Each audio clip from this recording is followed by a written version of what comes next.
Hello friends, അസ്സലാമു അലൈക്കും. അപ്പോൾ ഇന്ന് നമുക്ക് നല്ല അടിപൊളി ചിക്കൻ പെരി പെരി മന്തി എങ്ങനെ ഉണ്ടാക്കുക നോക്കാം.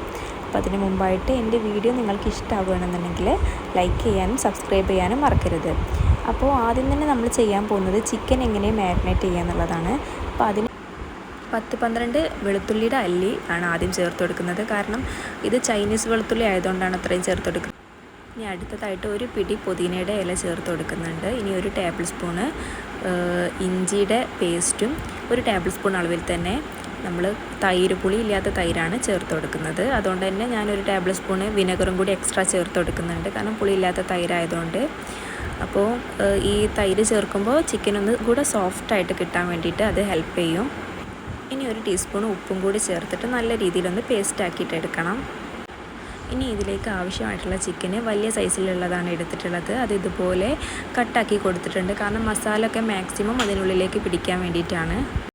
ഇനി നമുക്ക് അരച്ച് വെച്ചിട്ടുള്ള മസാല ഇതിൻ്റെ മുകളിൽ നല്ല രീതിയിലൊന്ന് തേച്ച് പിടിപ്പിച്ചിട്ട് കുറച്ച് സമയം റെസ്റ്റ് ചെയ്യാൻ വേണ്ടിയിട്ട് വെക്കാം.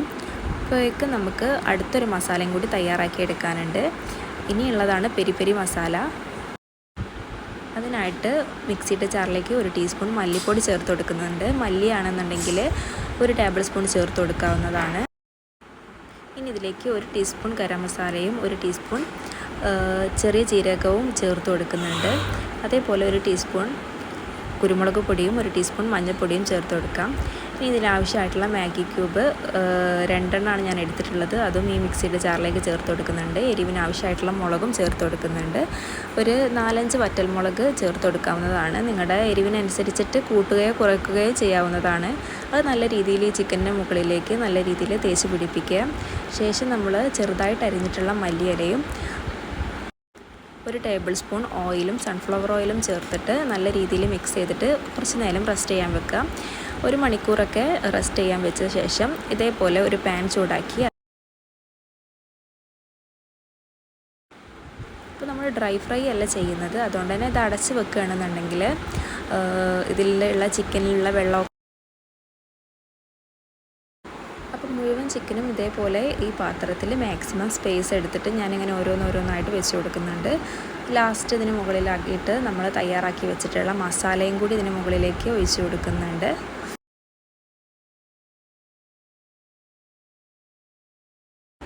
ഇനി ഇത് കുറച്ച് നേരം അടച്ച് വെച്ചിട്ട് വേവിക്കണം. അടച്ച് വെക്കുന്ന ടൈമിൽ നമുക്ക് ഈ ചിക്കനിലുള്ള വെള്ളമൊക്കെ ഒന്ന് ഇറങ്ങി വന്നിട്ട് നമുക്ക് അത്യാവശ്യം ഗ്രേവി അതിൽ നിന്ന് തന്നെ കിട്ടും. പിന്നെ കുറച്ച് സമയം ഒരു 10 മിനിറ്റ് കഴിഞ്ഞാൽ ചിക്കൻ്റെ മറുവശം ഒന്ന് മറിച്ചിടാൻ വേണ്ടി ശ്രദ്ധിക്കണം. അപ്പോൾ ഞാൻ വീഡിയോ എടുത്തപ്പോൾ അത് പെട്ടിട്ടില്ല. അപ്പോൾ ഞാനിതാ ഇതേപോലെ അടച്ച് വെച്ചിട്ട് വേവിക്കാൻ വേണ്ടിയിട്ട് മാറ്റി വെക്കുന്നുണ്ട്. അപ്പോഴേക്ക് നമുക്ക് റൈസിലേക്കുള്ളത് റെഡിയാക്കി എടുക്കാം. അതിന് വേണ്ടിയിട്ട് ഒരു പാത്രം ചൂടാക്കി എടുക്കുന്നുണ്ട്.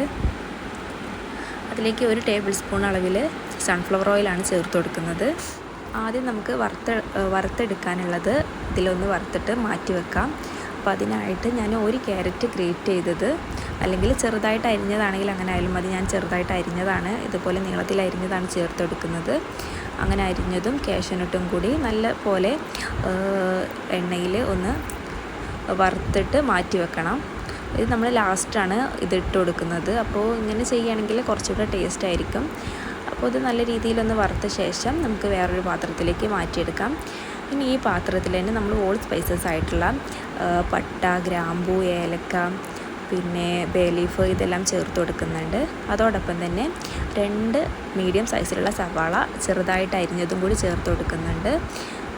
ഇനി ഇതോടൊപ്പം തന്നെ ഞാൻ നേരത്തെ നമ്മൾ ചിക്കൻ മാറ്റി വെച്ചിട്ടുള്ള ഇതിനുള്ള ഗ്രേവി ഇതേപോലെ വെള്ളം ഇറങ്ങി വന്നിട്ടുണ്ട്. ഒരല്പം വെള്ളം ഞാൻ എക്സ്ട്രാ ചേർത്ത് കൊടുത്തിട്ടുണ്ട്. അപ്പോൾ അതും കൂടി ഇതിൻ്റെ കൂടെ ചേർത്ത് കൊടുക്കുന്നുണ്ട്. അപ്പോൾ അങ്ങനെ ചേർത്ത് കൊടുക്കുന്ന ടൈമിൽ ഈ ഉള്ളി വാട്ടുന്ന ടൈമിൽ നമുക്കൊരു പ്രത്യേക ടേസ്റ്റ് ആയിരിക്കും.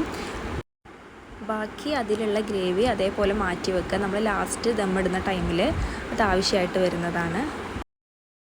ഇനി ഈ ഉള്ളിയൊക്കെ വാടി വരുന്നത് വരെ നമുക്ക് അടച്ച് വെച്ചിട്ടൊന്ന് വേവിച്ചിട്ട് എടുക്കാം. ഇതപ്പോൾ ഒന്ന് തിളച്ച് വന്നിട്ടുണ്ട്. ഈ സമയത്ത് നമുക്ക് ഒരു ടേബിൾ സ്പൂണ് ഇഞ്ചി വെളുത്തുള്ളി പേസ്റ്റ് ഒന്ന് ചേർത്ത് കൊടുക്കുന്നുണ്ട്.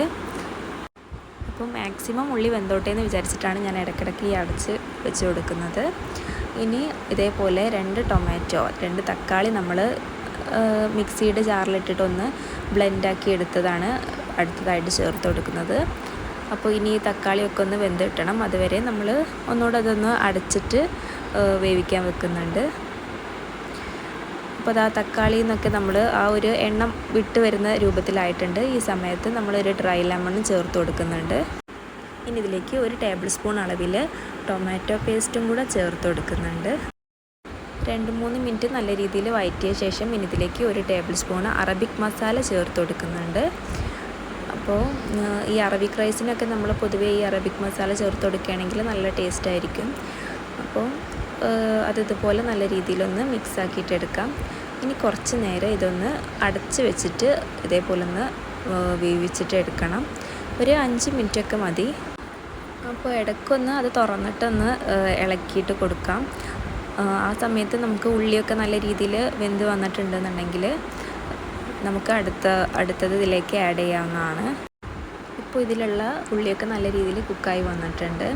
അപ്പോൾ ഇനി നമ്മൾക്ക് ഇതിലേക്ക് അരി വേവിച്ചെടുക്കാനുണ്ട്. അതിന് വേണ്ടിയിട്ട് ആവശ്യമായിട്ടുള്ള വെള്ളം ഇതിലേക്ക് ചേർത്ത് കൊടുക്കണം.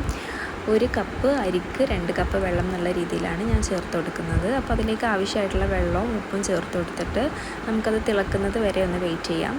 ഇനി ഇതാ വെള്ളത്തിൽ കുതിർത്ത് വെച്ചിട്ട് 1 മണിക്കൂർ വെള്ളത്തിൽ കുതിർത്ത് വെച്ചിട്ടുള്ള ബസ്മതി റൈസ് ഇതിലേക്ക് നമ്മൾ ചേർത്ത് കൊടുക്കുകയാണ് ചെയ്യുന്നത്. അത് നല്ല രീതിയിലൊന്ന് ഇളക്കി യോജിപ്പിച്ചിട്ട് അപ്പോൾ അരിയിലേക്ക് ആവശ്യത്തിനുള്ള ഉപ്പ് ചേർക്കാൻ വേണ്ടി മറക്കരുത്. നമ്മൾ ഉപ്പ് മുന്തി നിൽക്കുന്ന രീതിയിലായിരിക്കണം നമ്മൾ വെള്ളത്തിൽ ഉപ്പിടുന്ന ടൈമിൽ.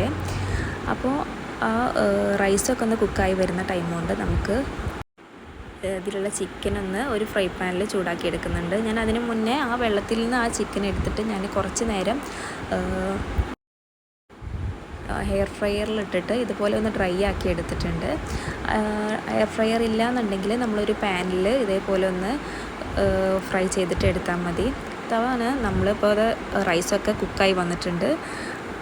ആ സമയത്ത് നമ്മൾ ആദ്യം മാറ്റി വെച്ചിട്ടുള്ള ആ ഗ്രേവി ഇതിന് മുകളിലേക്കായിട്ട് ഒഴിച്ച് കൊടുക്കുന്നുണ്ട്. ഇനി ഈ ചിക്കനൊക്കെ ഇതേപോലെ മുകളിൽ നല്ല രീതിയിൽ വെച്ച ശേഷം നമ്മൾ ആദ്യം ഫ്രൈ ചെയ്ത് വെച്ചിട്ടുള്ള ക്യാരറ്റും കാഷ്യൂവും അതുപോലെ തന്നെ കൊറിയൻഡർ ലീവ്സും ചേർത്തിട്ട് മല്ലിയില ഇതിന് മുകളിൽ ഇതുപോലെ വിതറി കൊടുത്തിട്ട് നമുക്ക് നല്ല രീതിയിൽ അടച്ച് വെച്ചിട്ട് കുറച്ച് നേരം ദമ്മിലിട്ടാൽ നല്ല അടിപൊളി ടേസ്റ്റ് മന്തി റെഡി ആയി കിട്ടും. അപ്പോൾ എന്തായാലും ട്രൈ ചെയ്ത് നോക്കുക. അപ്പോൾ നെക്സ്റ്റ് വേറൊരു വീഡിയോ കാണുമ്പോഴേക്കും ബൈ.